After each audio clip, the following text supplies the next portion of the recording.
Can can can can can can can can শব্দ শুনতে হয়। হ্যাঁ, এটা মহিলা মানুষকে বুঝতে হলে মহিলা মানুষের অন্ততপক্ষে 500 বছর বেঁচে থাকতে হবে। পুরুষের জীবন কত যে কষ্ট আর কত যে যুদ্ধ করে একজন পুরুষকে তার মূল টার্গেটে পৌঁছাতে হয় সেটা একজন পুরুষই জানে। কিন্তু যেই ঘরকে আলোকিত করার জন্য একজন পুরুষ তার সারাটি জীবন ব্যয় করলো, অথচ সেই ঘরে যেই can can can can can can can can শব্দ শুনতে হয়। হ্যাঁ, আসলে বিষয়টা হচ্ছে, দেখেন প্রিয় বন্ধুরা, আমি আপনাদের একটা লাইফ স্টাইল দেখাচ্ছি। একজন পুরুষ দেখেন, এই দেখেন ছোট্ট একটা ঘরের ভিতরে, যেখানে আমরা বাসা বাড়িতে দেখা যাচ্ছে একটা রুমে একজন থাকি, তাও সেই রুমের মাপ হয় 15 ফিট বাই 12 ফিট। কিন্তু এখানে যে ঘরটা বেশি হলে কত হবে, 10 ফিট বাই 7 ফিট এমন হবে। এই একটা ঘরেই পাঁচ জন করে আমরা এখানে আসি। হ্যাঁ, তাই দেখতে পাচ্ছেন এই যে আমাদের এক ভাইয়ের বাসা কোথায়? দিনাজপুর। ভাইয়ের বাসা কোথায়? কুষ্টিয়া। এই যে ভাই একটু বোরকাটা তোলেন, তোলেন। নরসিংদী। তা প্রিয় দর্শক শ্রোতা, তা আসলে একজন পুরুষের তার মূল টার্গেটে পৌঁছানোর জন্য অনেক কষ্ট সাধন করতে হয়। কিন্তু এই কষ্ট সাধন করার পরেও দেখা যায় একজন পুরুষ গুমরে কান্দে। যেই কান্নাটা আপনারা কেউ কখনো দেখতে চাননি বা দেখতে পারেন না বা দেখার কখনো চেষ্টাও করেন না। এই ক্ষেত্রে কথাটা সবার জন্য প্রযোজ্য নয়, শুধু তাদের জন্য প্রযোজ্য যারা একজন পুরুষের মানে কোনো কিছু না বুঝেই ক্যান ক্যান ক্যান ক্যান শব্দ করেন, তাদের জন্য কথাটা। আর যারা বোঝার চেষ্টা করেন তাদেরকে আমি অসংখ্য ফুলের শুভেচ্ছা এবং ভালোবাসা জানাচ্ছি। তা আসলে এইটাই কিন্তু প্রকৃত একটা পুরুষের যুদ্ধ। আর এই যুদ্ধের মাধ্যমেই সে কিন্তু তার সাংসারিক জীবন থেকে শুরু করে তার পারিবারিক জীবন প্রত্যেকেই সুখী রাখার চেষ্টা করে। কিন্তু এই সুখটা অনেক সময় দেখা যায় যে তার পারিবারিক কারণে অনেক সময় নষ্ট হয়ে যায়। দেখতে পাচ্ছেন যে ছোট্ট একটা রুমে 5 জন থাকে। এই যে দেখতে পাচ্ছেন এই যে একটা বাথরুম, হ্যাঁ, মনে করেন মাথা ছোট্ট করে বাথরুমে ঢুকতে হয়। দেখতে পাচ্ছেন আমার এক ভাই। হ্যাঁ, এইটাই হলো পুরুষের জীবন।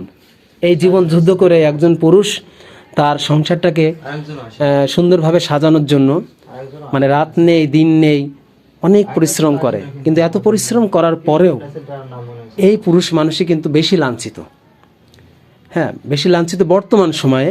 হয়তো আগেরকার দিনে যখন আমার বাবা মা বা আমার দাদা দাদি ছিল, তারা হয়তো অনেক সুন্দরভাবে তাদের জীবন অতিবাহিত করেছে। কিন্তু এখন অধিকাংশে সংসারে দেখা যায় যে একটু অভাব আসলে সংসারে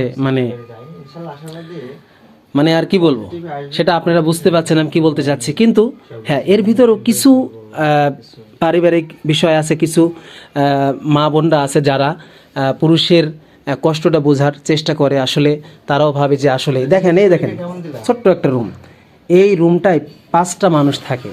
হ্যাঁ, এই যে একটা 1 2 3 4 5 দেখতে পাচ্ছেন। আসলে ভিডিওটি করার একটাই কারণ, আমি আপনাদেরকে এটাই বোঝাতে চাচ্ছি যে আপনারা দেখুন যে একজন পুরুষ মানুষ একটা সংসারকে সাজানোর জন্য সে তার জীবন, তার যৌবন সব কিছু কিন্তু বিলীন করে দিচ্ছে। তারপরেও অনেক সময় দেখা যায় যে অনেকের মন, তারপরেও দেখা যায় যে সংসারে মানুষ এটা বোঝার চেষ্টা করে না। এজন্য আমরা সবাই চাবো যে আপনাদের যারা পরিবারের দায়িত্ব নেয় তাদেরকে একটু বোঝার চেষ্টা করবেন। তারা আসলে সর্বত্র দিয়ে চেষ্টা করে যে সংসারটাকে সুন্দরভাবে সাজানোর। তো এখন আমি আমাদের এক ভাইয়ের সাথে একটু কথা বলে দেখি। ভাই, আপনি কেমন আছেন? কোথা থেকে এসেছেন বলেন? আলহামদুলিল্লাহ, আমার বাড়ি হচ্ছে কুষ্টিয়া জেলা, কুমারখালী থানা অন্তর্গত। আচ্ছা, আমি আজকে যে বিষয়টা জানতে চাচ্ছি যে একজন পুরুষ তার পরিবারকে খুশি রাখার জন্য আসলে কতটা স্যাক্রিফাইস, এই বিষয়টা যদি একটু বলতেন আজকে। এইটাই, পুরুষ মানুষ সর্বদাই সংগ্রাম করে। পুরুষ মানুষের যুদ্ধ কখনো শেষ হয় না। আর এটা মহিলা মানুষকে বুঝতে হলে মহিলা মানুষের অন্ততপক্ষে 500 বছর বেঁচে থাকতে হবে। পুরুষ মানুষের ভালোবাসা বুঝতে হলে মহিলা মানুষের কয়েক হাজার বার জন্ম নিতে হবে। পুরুষ মানুষ হয়তো মুখে কখনো বলে না যে আমি তোমাকে ভালোবাসি, কিন্তু পুরুষ মানুষের কাজ, পুরুষ মানুষের চাহনি এগুলো প্রমাণ করে যে একটা পুরুষ মানুষ কতটা ভালোবাসতে পারে। আর যেটা আমি প্রথমে বলেছি যে পুরুষ মানুষের জীবনটা শুরু থেকেই সংগ্রামের। আমি যেভাবে আছি আমার জীবনে আমি কখনো এই ধরনের পরিবেশে আমি নিজেকে কখনোই সঁপে দেইনি, কিন্তু কি করবো, হয়তো নিজেকে একটা পরিচয় দাঁড় করানোর জন্য নিজেকে একটা একটা একটা বলা চলে যে একটা ডাইমেনশন থেকে অন্য একটা ডাইমেনশনে নিজেকে নিয়ে যাওয়ার জন্যই এই কষ্টটা। তো বিষয়টা হচ্ছে পুরুষ মানুষের কষ্টগুলো মহিলা মানুষের বুঝতে পারাটা আদৌ সম্ভব না। এই পুরুষ মানুষের কষ্টগুলো আসলে অসাধারণ। যেটাই হোক, আসলে উপস্থিত ছিলাম, তারপর ভাই হলো একটু কিছু বললাম। অসংখ্য ধন্যবাদ। আসলেই আমি এখানে আপনাদেরকে বোঝাতে যাচ্ছিলাম যে আসলে একটা পুরুষ মানুষ কতটা যে সংগ্রাম করে, কতটা যুদ্ধ করে, এইটা কিন্তু আসলে সবাই বুঝতে চায় না। হ্যাঁ, আর এইটা যদি সবাই বুঝতো, আমার মনে হয় না যে কোনো সংসারে অশান্তি হতো, প্রত্যেকটা সংসার সুখের হতো। দেখেন এই যে এই পরিবেশে কিন্তু একজন মানুষ তার লাইফ স্টাইল চেঞ্জ করার জন্য, তার পরিবারকে সুখী রাখার জন্য, তার পরিবারের সবাইকে খুশি রাখার জন্য তারা কিন্তু এভাবে জীবনযাপন করছে। হ্যাঁ, যেখানে মনে করেন কি বলবো, আর আসলে কিছুই বলার নাই। তা ভাই, আপনি কোথা থেকে এসেছেন? আমি মোহাম্মদ খোকন আলী, আমি মেহেরপুর থেকে এসেছি। তো পুরুষ মানুষ এত স্ট্রাগল করার পরে জ্ঞান পরিবারের সবার চাহিদাগুলি বা ডিমান্ডগুলি পূরণ করার জন্য এত পরিশ্রম করা লাগে। এই যে অনেক দূর থেকে পরিশ্রম করে এখানে এসেছি, এখানে থাকছি একটা ছোট্ট একটা রুমের মধ্যে 4-5 জন থাকছি আমরা। এরকম পরিবেশে 5 জন থাকা বা পরিচালনা করা অনেকটাই কঠিন সম্মুখীন হচ্ছি, কিন্তু তো জীবন পরিবর্তন করার জন্য বা নিজের একটা আইডেন্টিটি তৈরি করার জন্য এত স্ট্রাগল করছি এবং সবার সুস্থতা যাপন করার জন্য এখানে এসেছি। তো আল্লাহ পাক যেন সবাইকে তৌফিক দান করে, তারা সুস্থ সবলভাবে পরিশ্রম করে পরিবারের সবার সাফল্য দিতে। অনেক অনেক গুরুত্বপূর্ণ কথা বলেছে। এবার আমরা যাব আমাদের আরেক ভাইয়ের কাছে। ভাই, আপনার নাম কি, কোথা থেকে এসেছেন? আমি মোহাম্মদ হাবিবুর রহমান, আমি আসছি কুষ্টিয়া থেকে, কুমারখালী থানা আমাদের।